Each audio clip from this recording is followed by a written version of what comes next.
From being fined by the NBA for his iconic fashion sense to being called a toxic leader by experts, here's how Michael Jordan once cost the Bulls thousands. I'm sure you haven't heard about this, but let me tell you a cool story about Michael Jordan and his jersey number switcheroo back in 1995. During Game 1 of the Eastern Conference semifinals against the Orlando Magic, MJ, aka his airness, was having a rough time, and the Bulls lost that game, making Jordan feel like he needed a change to turn things around. And you won't believe what happened next. Jordan decided to ditch his number 45 jersey and go back to his iconic number 23. It was a very simple move, but it turned out to be a costly decision for the Chicago Bulls. The NBA wasn't too thrilled about this jersey swap shenanigan, so they slapped a whopping $100,000 fine on the Bulls for allowing Jordan to make the change during the playoffs.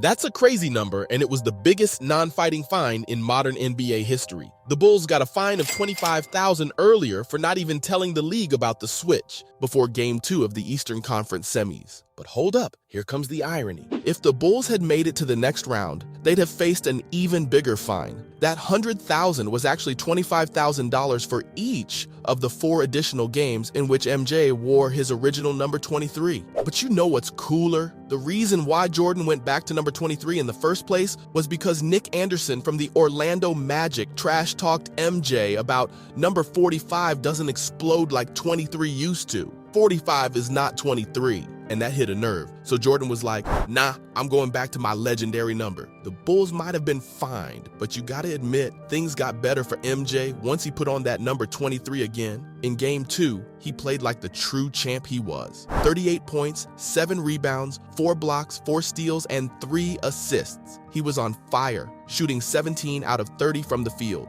Now, some people questioned the whole jersey thing, but Jordan was like, there's no rule saying I can't change my number, so why not? He felt comfortable with number 23, and it boosted his confidence on the court. When it comes to the fine, Bulls owner Jerry Reinsdorf and general manager Jerry Krause kept tight-lipped. The Bulls questioned NBA's fine because other players changed their number without any fuss, but the league wasn't having it. They said, you got to apply to the league if you want to change your number, no exceptions. Why's this a big deal? Well, it wasn't just about principle. It affected marketing and merchandising too. Imagine if every player decided to swap numbers all the time. It'd be chaos. But as much as I'd love to say the number change turned the tide, the Bulls still couldn't make it to the NBA Finals that year. The Orlando Magic, led by Shaq and Penny, were just too strong and eliminated them in 6 games. Yup, they were the last team to beat Jordan in a playoff series. Also, do you know the story of how Jordan's daring move made headlines and helped create sneaker history?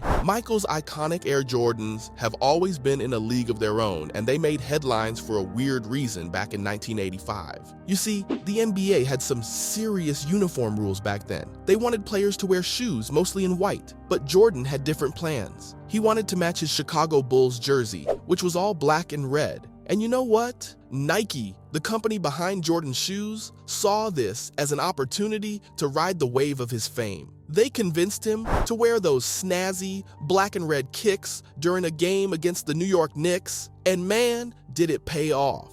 Jordan scored 33 points that game, and his shoes became an instant hit. But the NBA wasn't too thrilled about this move, and they slapped a $5,000 fine on Jordan for every game he wore those non-compliant shoes. Yikes! Back in the day, that was a chunk of change. But wait, here's the twist. Nike didn't want their golden goose getting in trouble, so they decided to cover the fines, even though the Bulls were ready to take the challenge on, since they wanted MJ on the team no matter what. Nike saw this as a chance to create some buzz and controversy around the shoes, and they were right. The media went wild, and people wanted those banned Air Jordans even more. And do you know how much Jordan ended up being fined for wearing his beloved kicks? It added up to a total of $5,000 per game, and over the 1985 NBA season, that came to $125,000. But don't feel too bad for him. It turned out to be a blessing in disguise. The whole thing made Jordan seem like a rebel, and it helped promote the Air Jordan line like crazy. So despite the fines, Jordan kept rocking those shoes like a boss.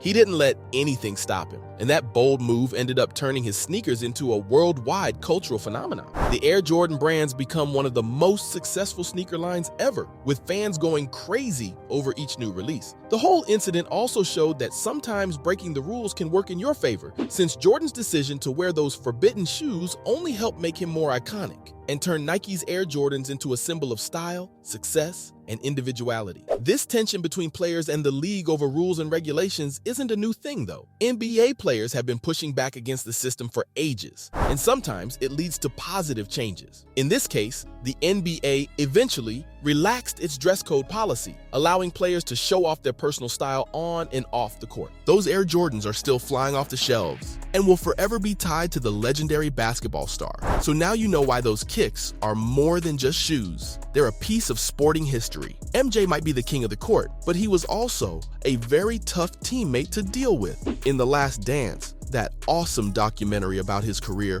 we got a glimpse of the real Michael Jordan. And boy, was he a no-nonsense leader. He didn't hold back when it came to calling out his coworkers. If they messed up, he'd let them know in no uncertain terms, and he even punched a couple of them. I know you're thinking that MJ was a basketball god, so he had to push his teammates to be as good as him. And yeah, that's true to some extent. He once said, "I'm gonna make fun of you until you're on my level. And if you can't keep up, you're in for a rough ride." But here's the thing, this kind of leadership style doesn't fly in today's workplaces. Experts have warned against tolerating this kind of behavior, calling it toxic and harmful. You see, those toxic types can cause all sorts of trouble since they create distractions, and their treatment of coworkers leads to high turnover and absenteeism. The morale goes down the drain, and that affects the whole organization's performance. Sure, some people have argued that having a superstar like Jordan, even if they're a bit tough to work with, can bring in more revenue. But keeping a toxic worker around can actually cost way more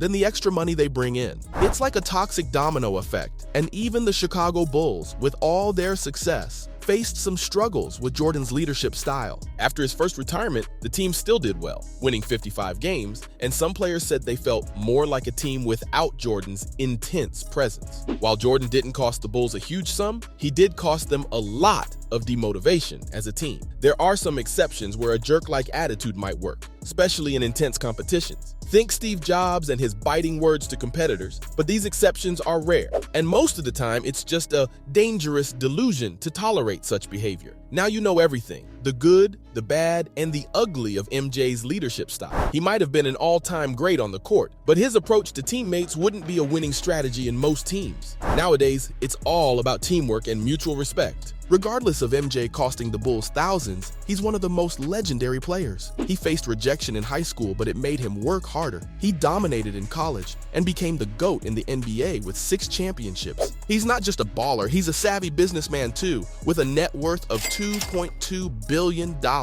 And there you have it, from being called a toxic leader by experts to being fined by the NBA for his iconic fashion sense. That was how Michael Jordan once cost the Bulls thousands.